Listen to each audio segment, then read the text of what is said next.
Salam dəyərli izləyicilərim, kanalımıza xoş gəldiniz. Bugün çox maraqlı video olacaq. Həm Temu bağlamamı göstərəcəm, həm birlikdə zoologiya parkına gedəcəyik, muzeyinə gedəcəyik, həm də ki planetariuma. Allahım çox gözəl, çox şəkər.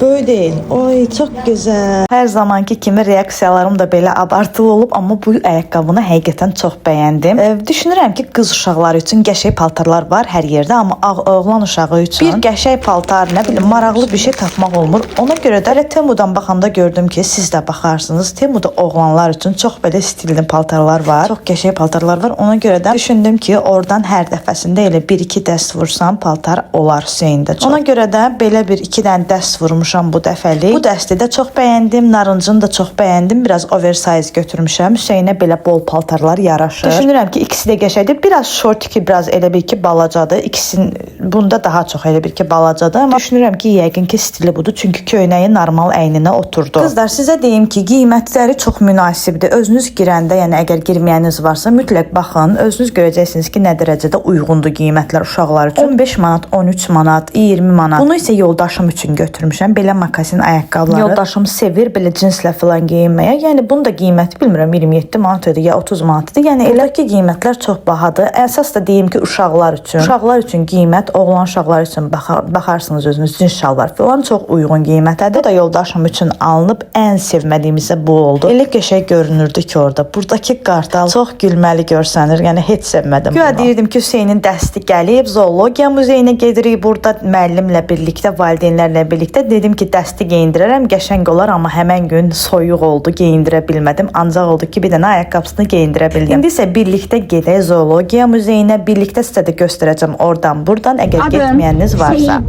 Hüseyin, birdən qorxca hansı rəqəm? 23. 23-də Hüseyin dilənçi olacaq. Buralarda pul yoxdur. Əsas pul arxadadır. Bax, o hissələr var. Ged ora. Mən sənin üçün dəqiqə mahnı qoşacağam. Amma özü elə inandır ki, belə necə deyim, həqiqətən pul versinlər də. Axırda anasına qalacaq bunlar. Mamasına qalacaq. Hə, elə eləyin ki, anasına qalsın. Allah razı etsin bir damla. Biraz pul verin. Birlikdə turla getmişdik. Gözəl müəlliməmiz bunu təşkil etmişdi. Həqiqətən də çox maraqlı yolculuq oldu. Yolda oyunlar oynadılar. Hərə bir rəqəm seçdi. Rəqəmdə çıxan nə var idisə, onu belə cəza kimi oynadılar. Daha sonra isə biz çatdıq zoologiya muzeyinə. Səhv etmirəmsə, zoologiya muzeyinin girişi pulsuzdur. Yəni uşağı aparsanız, düşünürəm ki, həm sizin üçün, həm uşaq üçün həqiqətən də çox şey qatmış olacaq. Çünki mən bura gələndə xırda elə bir şeylər öyrəndim ki, yəni balaca bir şeylər idi əslində, amma çox maraqlı. Məsələn, burada xanım danışırdı ki, buradakı bütün eksponatların hansı ki qurudulmuş bu heyvanlar olsun, balıqlar olsun, hər bir şeyi özünə məxsusdur. Yalnız gözləri özünə məxsus deyil. Çünki gözləri saxlamaq mümkün deyil. Gözlər ən tez zərər görən, ən tez xarab olan orqandır deyə dedi xanım. Burada sizə deyim ki, yerli, xarici bütün demək olar ki, balıqlar olsun, quşlar olsun, hər birinin belə eksponatları var. Çox maraqlıdır. Yəni uşaqlar üçün deyil, həqiqətən bizim üçün də çox maraqlı oldu. Çünki görmədiyimiz ilanlar deyim, quşlar deyim, hər birinin burada eksponatları var və xanım hər biri haqqında geniş şəkildə məlumat verir. Gözləri haqqında. Baxın, bunların hamısının gözləri əslində oyuncaqdır. Oyuncaq kimi qoyulub, yəni öz gözləri deyil. Amma qalan nə görürsünüzsə, hər biri özlərinə məxsusdur, özlərindədir. Yəni süni heç bir şey yoxdur. Düşünürəm ki, bura yalnız heyvanlara baxmaq yeri deyil, həm də uşaqlar üçün öyrədici və maraqlı bir dünyadır. Burada müxtəlif qitələrdə yaşayan heyvan növləri ilə tanış olduq. Hər heyvanın öz hekayəsi var, öz həyat tərzi var və uşaqlar bu hekayələri dinlədikcə həmən xanımla təbiəti daha da çox sevməyə başladılar. Səhv etmirəmsə, bu flamingolar əslində xərçənglərlə bəslənirlər. Ona görə də çəhrayı rəngdə olur ayaqları. Nə qədər çənglə bəslənsələr, bir o qədər çəhrayılığı artır ayaqlarında və üzəri.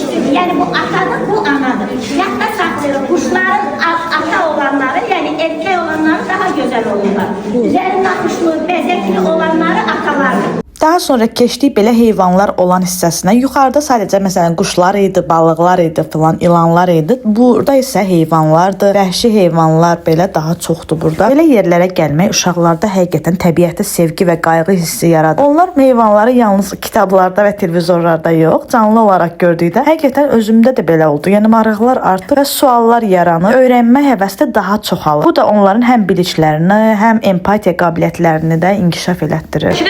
Uşaqlar ayıya bax Şaşırım. Axı riski mənə baxın deyim, Yerində o qədər gülmüşəm ki, uşaqlar çox təbii şəkildə yəni şaşırdılar. Çünki adətən videoları mən çəkirəm sinifdə, yəni harasa gedəndə. Ona görə istəyirəm ki, maraqlı kadrlar, hansı ki tutum ki, qəşəng alınsın video. Uşaqların da ora baxdığını, təəccübləndiyini falan çəkmək istirdim. Ona görə də uşaqlara belə bir müdaxilələr etmişəm.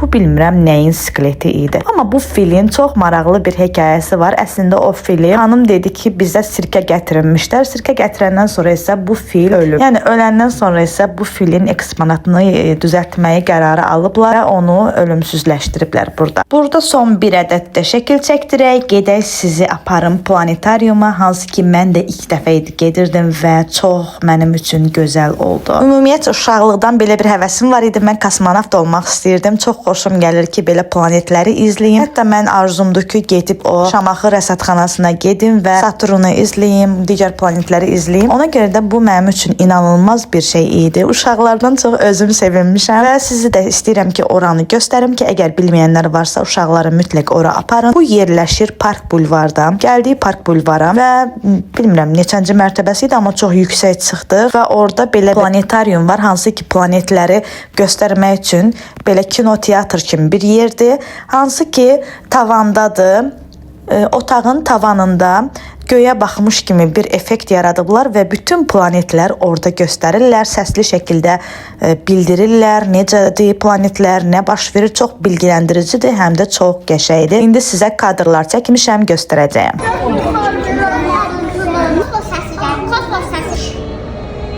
Bəzən onlar hətta bir-biri ilə toqquşurlar. Belə bir hal böyük təhlükə yaradır. Mən sizi birlikdə səyahət eləməyə dəvət edirəm. Gəlin, keçmişə səyahət edək. 4,5 milyard il əvvələ alimlərin söylediyi canlı seyredək. Gördüyünüz gənc yer planetidir. Bu planet hələ formalaşma dövründədir. Yaranmanın ilk dövrlərində bizim Günəş sistemi saysız nəhəng qaya parçaları ilə dolu. Nəhəng bir qaya yer planetinə yaxınlaşır.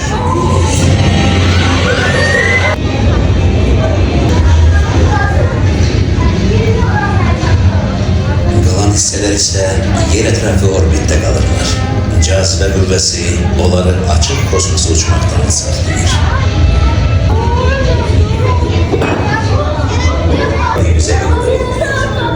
Bizim aydan olaraq formalar tamamilə doğru. Bizim təbii peyğimizin yaranması üçün cəmi bir ay vaxt kifayət etdi. Yeni böyük miqyaslı toqquşmalar barədə daha narahat olmaya bilərik. Gözlə çətin görsənən bu qara nöqtələr Günəş ləkələri adlanır. Bu ləkələrin hər biri yer kürəsi böyüklüyündədir. Günəş ləkələrinin tünd olması onların hərarətinin Günəş səthinin hərarətindən aşağı olması ilə bağlıdır. Cəmi 4400 dərəcə Selsi təşkil edir. Günəş enerjisi başqa ulduzlardakı kimi proton adlanan çox xırda hissəciklərin toqquşması nəticəsində yaranır. NASA peyğinin çəkdiyi Günəş fırtınalarının yağ görüntülərini seyredək. O kıvılcıklar külək elə güçlüdür ki, yer atmosferinin yuxarı laylarına apararak çok sayıda nəhəng bir planetə bənzəyən sahə yerin metal nüvəsində yaradır.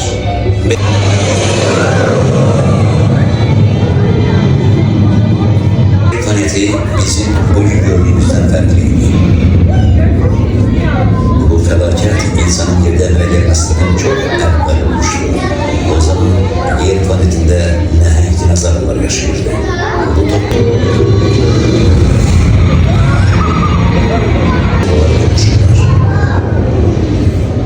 Bu çok nadir bir haldı. Biraz çox paylaşdım, amma istəyirdim ki, ətraflı görəsiniz. Hələ çoxunu kəsmişəm. Qaydanda isə Hüseyin dedi ki, orada cipsi görmüşəm. Mən də çalışıram ki, Hüseyinə cipsi almayayım. Dedim ki, sənə sobada cipsi bişirəcəm. Bu arada qeyd edim ki, bu planetariumun girişi bir adamın 5 manatdır. Yəni çox uyğun qiymətlidir, amma gördüyünüz kimi o qədər gözəl təsir bağışlayır ki, insana. Həm uşaq üçün, həm də özünüz üçün düşünürəm ki, çox maraqlı, çox unudulmaz bir təcrübədir.